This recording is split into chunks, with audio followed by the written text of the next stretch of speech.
beyond a reasonable doubt. That means that you have no doubts that are reasonable.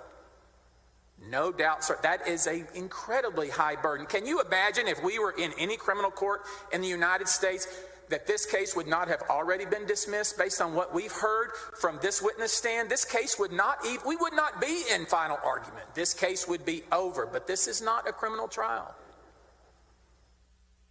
This is a political trial. I would suggest to you this is a political witch hunt. I would suggest to you that this trial has displayed for the country to see a partisan fight within the Republican Party. Let's just call it for what it is. That's what we're seeing here. It's being played out on TVs across the country. There is a battle for power. The only evidence we have in this case is they don't like Ken Paxton. And there is no doubt there have been hundreds upon hundreds upon hundreds of articles about Ken Paxton and how bad Ken Paxton is. Everybody has heard it, and guess what? The voters heard it too, and guess what? Ken Paxton won hands down, resounding victory. He beat the latest in line for the Bushes. Let it be known, let it be clear now. The Bush era in Texas ends today. We thought it had ended in the primary when Ken Paxton beat George P. Bush 68-32. Well, we thought it was over. It wasn't. Well, now we have an impeachment. It ends today. They can go back to Maine. This is Texas. So why are we here? We're here because Dade Phelan got his feelings hurt.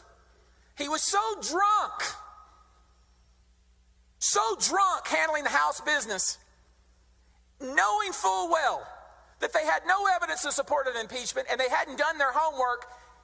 When Ken Paxton says, hey man, you embarrassed the devil out of yourself, you should resign, they sped up the process and impeached this man. You've seen the video. It's all over the internet. You know, my favorite author said, justice limps along, but gets there all the same. We should have never had to do any of this. I know in the fiber of my being that all of this foolishness that they've accused this man of is false. But the only question I have in my mind is whether there is courage in this room,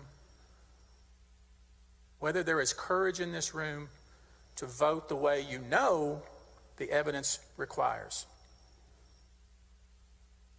I think there is.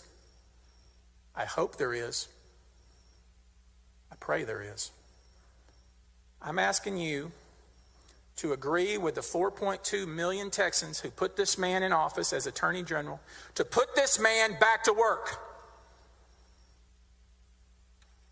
and vote not guilty.